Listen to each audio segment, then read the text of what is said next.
pending sales of existing homes fell to the lowest level on record, and sales of newly built homes, also based on contracts, dropped 10% month to month. Well, demand certainly is down. Nashville making a new low in February. Is this all part of a plan? Are the DOGE cuts intended to flip the housing market? Well, Treasury Secretary Scott Bessent explains that's exactly what it's about. And I got an email late yesterday explaining just how many state government employees are actually federally funded. I'm going to share that email with you shortly, along with the polymarket odds for federal cuts. It's changed big time over the past week. You won't believe it. But first, let's listen to what Scott Bessent has to say about the Trump administration's plan to flip housing. The bond market's starting to understand the power of what we are doing here in terms of cutting waste, fraud, and abuse in the government. Larry, what if spending actually went down? When I did my first interview with you as Treasury Secretary, I really wanted to flag the 10-year because that's what we're laser focused on. And more importantly than the 10-year rate is since President Trump won in November, the spread between the 10-year and mortgages has come down. Yeah. So mortgage rates are down more than the 10-year. We've seen the housing market stall out here, and I think if we can get that down a little more and then convince Americans that they're going to have real wage increases, then the housing market could come back to life again.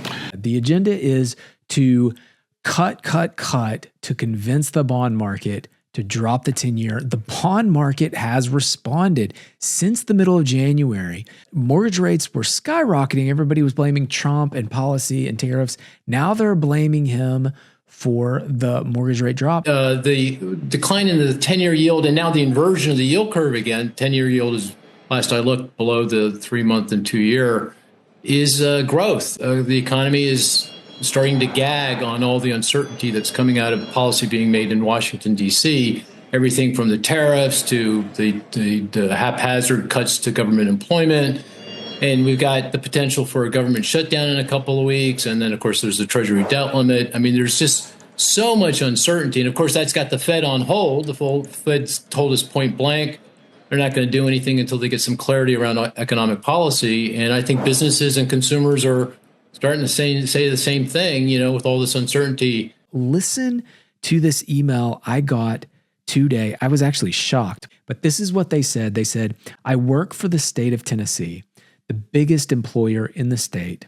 About 50% of the state employees in my building, myself included, are here because of federal grants. I imagine that the percentage is higher when you get to state transportation, education, and health departments. If someone took the time to see the federal money coming here, they would see massive job losses in Nashville. No way around it. Now, this sent me into a spiral. By the way, we're going to come back to the housing market. I'm going to tell you what I'm looking for and what the implications are towards the housing market. But this is shocking what she said. It sent me down a spiral. And so I said, okay, the labor force in Tennessee, there's 3.3 million people employed. And here's the shocking part. I didn't know this. 450,000, this is over 10%, well over 10% of the employment in Tennessee is government. The implications of this are huge. So I went to the state and I said, okay, well, how much of Tennessee's state budget is federal funds? Well, you can see they're asking almost $60 billion, and $20.8 billion of that is federal funds. It's federal funds. We're talking about a full third of the state budget is from federal funds. And so what we're seeing, let me read this story. This is a story, and look, just multiply this by 1,000, and then I'm going to show you what's changing with DOGE. I'm about to show you what's changing with the polymarket poll, but let's just look at this real quick. It says USDA cuts $1 million grant for a Nashville urban canopy program. Okay, so this is a grant that they had funded, and this nonprofit, Cumberland River compact is waiting to get their funds. But here's the thing. So they were going to plant around 5,000 trees in the Nashville area, and they were expecting $1 million from the shocker Inflation Reduction Act. That sounds like that's going to lower inflation, but whatever. Okay, so they were going to plant 5,000 trees. And when this contract got pulled or frozen, as they say, this is the ripple effects. Now, this is happening everywhere, all over. They engaged a tree nursery in McMinnville. So those farmers started growing the trees, and they were expecting to be able to sell them to this company who had a contract. And now the company's like, hey, look, our contract's frozen. We're not going to be able to buy your trees. Now, imagine that farmer or that nursery that invested all that money to get this order together. And this is the stuff that the Trump administration is going after. Now, you may hate this, okay? You may hate this, you may love it, but here's the deal. This is what's driving down the mortgage rates, and it is working, okay? Now, and get mad, put in the comments, that's fine, but it is driving down mortgage rates. Now we are on potentially a recession watch. And truth be told, this DOGE poll, here we're looking at the DOGE poll, the dollar volume on this has doubled since the last time I posted this a week ago. And you can see 53% chance now that more than 200,000 federal workers get cut. 50% chance. That is astronomical. 25% chance that 100 to 200. So between the two of those, almost an 80% chance that more than 100,000, but again, it's just federal workers. Now we look at that comment, the email that I got, and I started doing a deep dive, realizing that over 10% of employment in the state of Tennessee is government workers. We have in Nashville 125,000 government workers in the Nashville MSA, 125,000, over 10%. That could massively flip the housing market because we are already seeing a big bump up in inventory. I posted this earlier today. You can see the active listings are peaking in February. Last year, they peaked in January and dropped all the way through February. We are not seeing that happen again.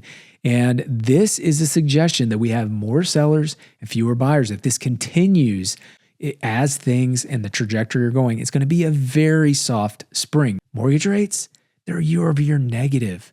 If mortgage rates are year-over-year negative, I fully expect demand to increase, okay? If demand is not increasing, which right now it's not, okay? Right now we've kind of tapered off in a new low that's about 5% below where we were last year. If this continues, then we are in a recessionary environment. Now, it's going to take 2 to 4 more weeks. We need to get through March to really know, are we tapering off in this new lower level? But again, if rates are lower and demand is lower, that is recessionary. That's something to watch for.